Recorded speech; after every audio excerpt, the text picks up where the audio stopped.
Dear students, अस्सलाम वालेकुम। इससे पहले बच्चों हम एक जो फर्स्ट टॉपिक है एफएससी बायोलॉजी पार्ट 2 का वो हम डिस्कस कर चुके हैं। हमने रिकॉल करें थोड़ा सा, हमने होम्योस्टेसिस स्टार्ट किया हुआ है।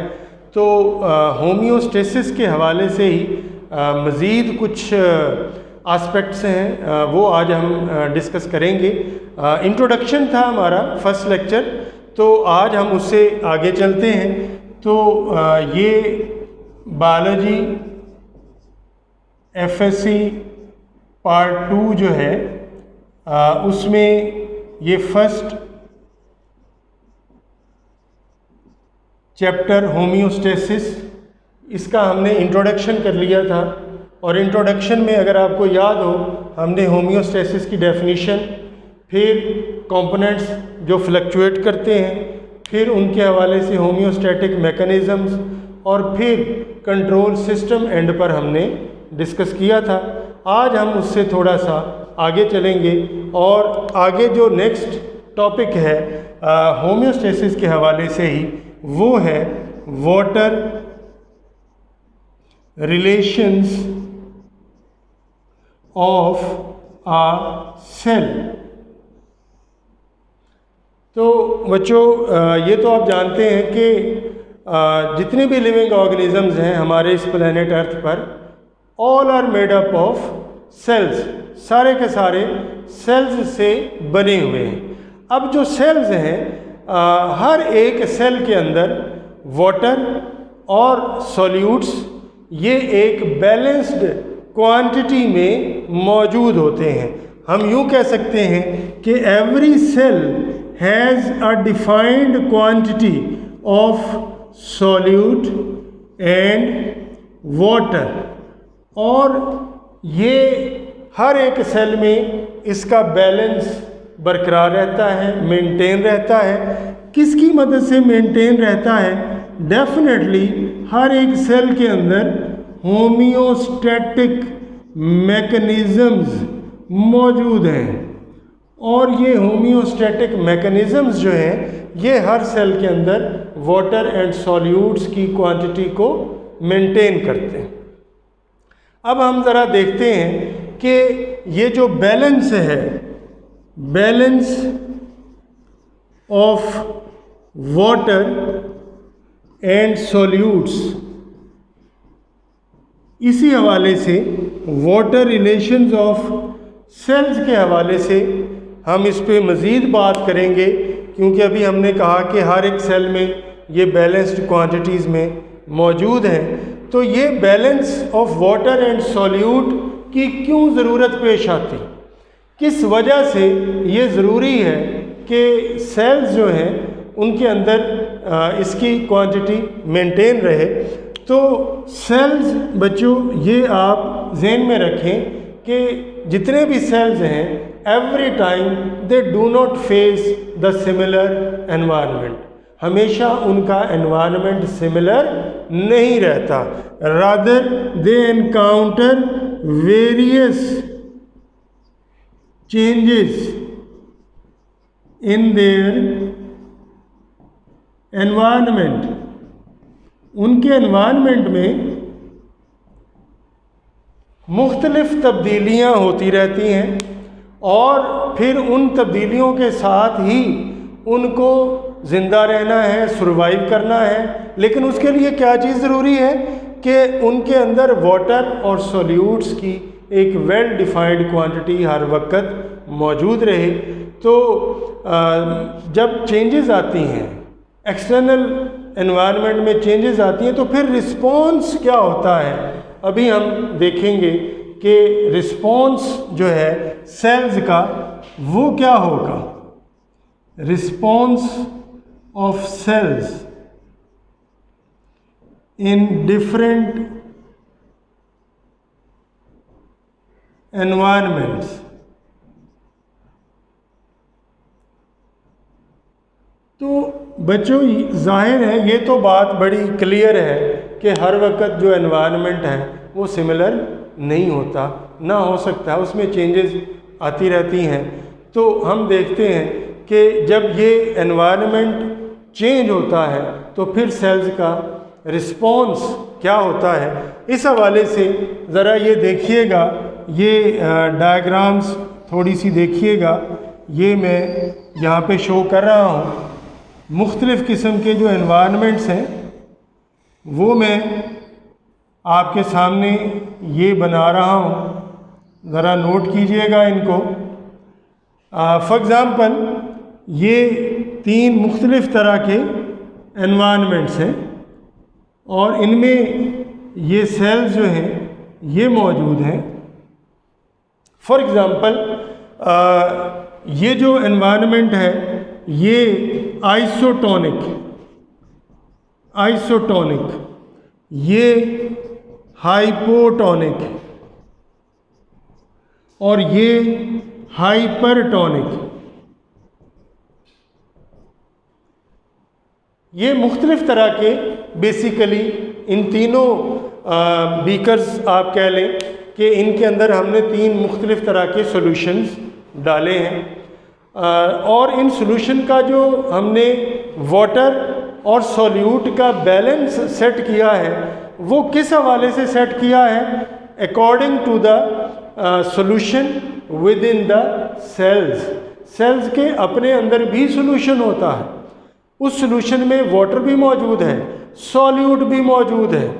एक ये सॉल्यूशन जो है ये हमने इस तरह का बनाया है which is isotonic to the cell.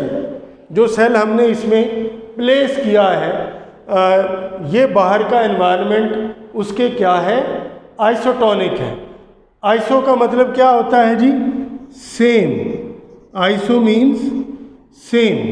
अब सेम से मुराद यहाँ पे क्या है, सेम से मुराद है वाटर एंड सॉल्यूट्स।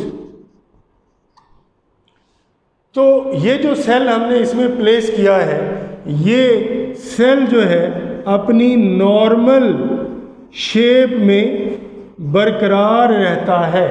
जिस तरह का सेल हमने इसमें प्लेस किया है ये सेल इसी शेप में बरकरार रहता है, उसकी शेप में कोई चेंज नहीं आती।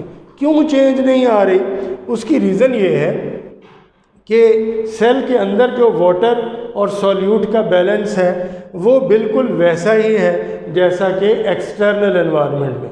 जितने वाटर की concentration within the cell है उतनी वाटर की कॉन्सेंट्रेशन आउटर साइड पर है, इसी तरह से सॉल्यूट्स हैं। लिहाजा ना तो एक्सोस्मोसिस होती है ना एंडोस्मोसिस होती है, ना तो वाटर सेल के अंदर एंटर होता है ना वाटर सेल से बाहर जाता है। लिहाजा ये सेल जो है ये अपनी नॉर्मल शेप में बरकरार रहता है। अब ज़रा इस सॉल्यूशन में देखिएगा, इसमें हमने यही सेल हमने जब इसमें प्लेस किया तो इसकी शेप क्या होगी सेल की, ये वाली हो गई। अब ये शेप क्यों हो गई सेल की, ये वो नहीं रही है। अब लग क्या रहा है, ऐसा लग रहा है कि एंडोस्मोसिस हुई है, वाटर मॉलिक्यूल जो है वो यहाँ से सेल में दाखिल हुए हैं, एंडोस्मोसिस हुई है, वाटर इसके अंदर दाखिल हुआ है जिसकी वजह से ये सेल जो है स्वेल अप हो गया।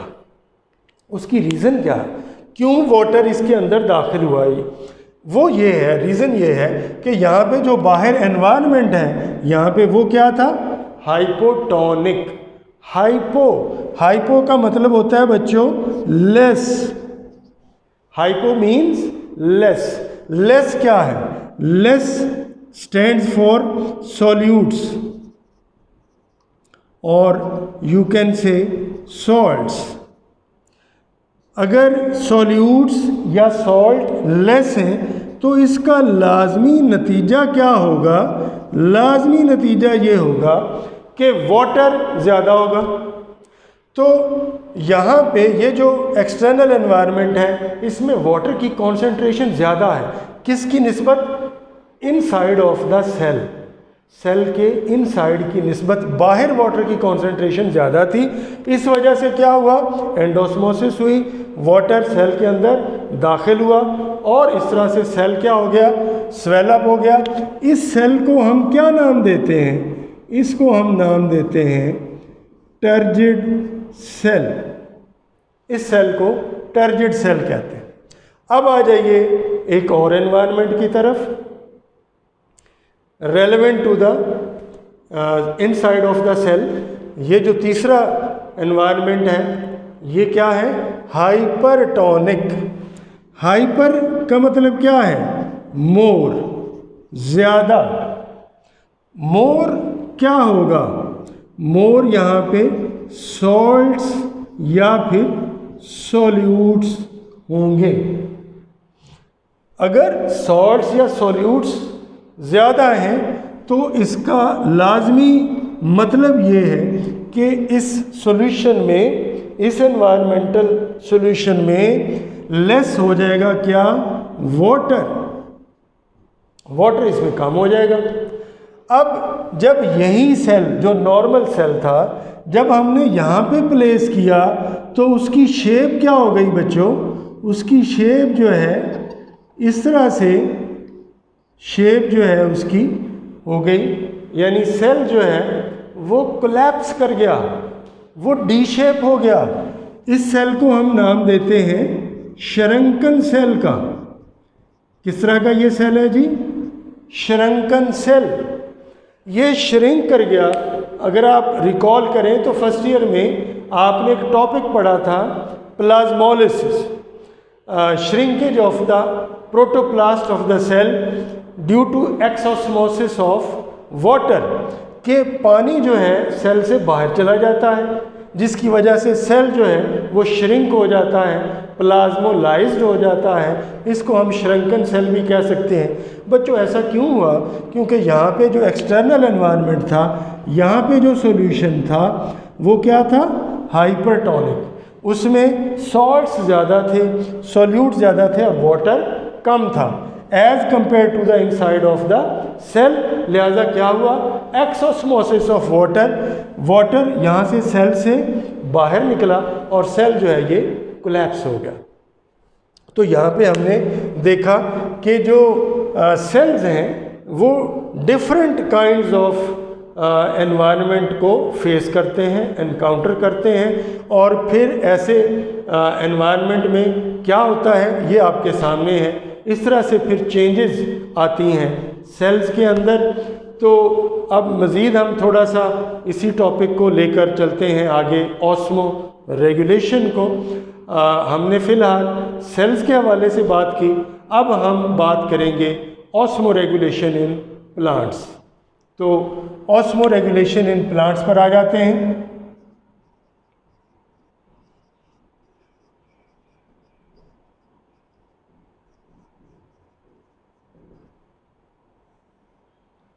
Osmo regulation in plants. Plants में जो ऑस्मो रेगुलेशन है, जाहिर है अब ये प्लांट पूरा ऑर्गेनिज्म, पहले सिर्फ सेल की हमने बात की, अब ये प्लांट पूरा ऑर्गेनिज्म है। तो प्लांट्स आपको पता है, प्लांट्स भी वेरियस हैबिटेट्स में पाए जाते हैं। They are distributed in various habitats. अगर हम इनकी डिस्ट्रीब्यूशन देखें तो कुछ ऐसे हैं जो कि एक्वेटिक एनवायरनमेंट में पाए जाते हैं, कुछ प्लांट्स ऐसे हैं जो कि मॉडरेट वाटर सप्लाई वाले एनवायरनमेंट में पाए जाते हैं, और कुछ प्लांट्स ऐसे हैं जो कि severely terrestrial means shortage of water, जहाँ पे पानी की कमी होती है। सीवियरली हम उसको ड्राई भी कह सकते हैं, सीवियरली टेरेस्ट्रियल और ड्राई रीजन में भी ये पाए जाते हैं। तो अब हम देखेंगे कि ये जो प्लांट्स हैं जो वेरियस एनवायरनमेंट्स में डिस्ट्रीब्यूटेड हैं, वहाँ पर ये कैसे सर्वाइव कर रहे हैं। ज़ाहिर है उनकी एनवायरमेंटल कंडीशंस डिफरेंट हैं, तो उन्होंने सर्वाइव करना है। तो हम देखेंगे कि उनके प्रॉब्लम्स क्या हैं इस तरह के एनवायरनमेंट्स में। और उन्होंने अपने अंदर किस किस्म की अडाप्टेशन की है ताकि वो इस तरह के एनवायरनमेंट में सर्वाइव कर सकें। हमने इस लिहाज से प्लांट्स को 3 ग्रुप्स में डिवाइड कर दिया है। प्लांट्स को 3 ग्रुप्स में हमने डिवाइड किया है। पहला ग्रुप है हाइड्रोफाइट्स। हाइड्रोफाइट्स ये एक ग्रुप है बच्चों, सबसे पहले हम इसको डिस्कस करेंगे। इसके नाम से कुछ जाहिर हो रहा है। यहाँ पे ये लफ्ज़ हम देख रहे हैं हाइड्रो। हाइड्रो का मतलब क्या है? वाटर। और यहाँ पे दूसरा वर्ड क्या है? फाइट्स। फाइट्स का मतलब क्या है? प्लांट्स। तो हाइड्रोफाइट्स फिर कौन से प्लांट्स होंगे? The plants living in the water. जो प्लांट्स वाटर में रह रहे हैं उनको हम हाइड्रोफाइट्स कहेंगे। बच्चों हम देखते हैं सबसे पहले कि इनका प्रॉब्लम क्या है। What is the problem of hydrophytes? जो वाटर में टोटली सबमर्ज्ड या पार्शली सबमर्ज्ड यानी मुकम्मल तौर पर डूबे हुए या किसी हद तक डूबे हुए रहते हैं, इनका प्रॉब्लम क्या है? तो बच्चों इनका जो प्रॉब्लम है that is flooding of their cells. इनका जो प्रॉब्लम है वो है फ्लडिंग ऑफ देयर सेल्स। इसका मतलब क्या है कि इनके जो सेल्स हैं उनमें हर वक्त पानी की ज़्यादती रहती है, हर वक्त पानी ज़्यादा रहता है। अब ये एक इनका प्रॉब्लम है, क्योंकि जब वाटर ज़्यादा होगा तो डेफिनेटली हर सेल के अंदर जो मेटाबॉलिक रिएक्शंस हो रहे हैं वो डिस्टर्ब होंगे, और वो डिस्टर्ब होंगे तो फिर इनके जो लाइफ प्रोसेसेस हैं वो प्रॉपरली कैरी आउट नहीं हो सकेंगे, और वो कैरी आउट नहीं हो सकेंगे तो प्लांट सर्वाइव नहीं कर सकेगा। तो आइए हम देखते हैं कि इन प्लांट्स ने किस तरह की एडाप्टेशंस कर रखी हैं ताकि इस प्रॉब्लम को फेस भी किया जा सके और इसके साथ ज़िंदा भी रहा जा सके। तो एडाप्टेशन में इन्होंने क्या किया है? Large surface area of their leaves. पहली एडाप्टेशन बच्चों ये की है इन्होंने कि इन्होंने अपने जो लीव्स हैं उनका सरफेस एरिया बहुत ज़्यादा इंक्रीज कर लिया as compare to their volume ratio. तो अब इंक्रीज्ड सरफेस एरिया से फिर क्या होगा? There will be an increased rate of transpiration, और उससे क्या होगा? जो एक्सेसिव वाटर है वो ट्रांसपायर हो जाएगा, उसका लॉस होगा, जिसकी वजह से इनको एक्सेस ऑफ वाटर से निजात मिलेगी। और इसी से रिलेटेड, इसी से मिलती जुलती एक और एडाप्टेशन है कि मोर नंबर ऑफ स्टोमेटा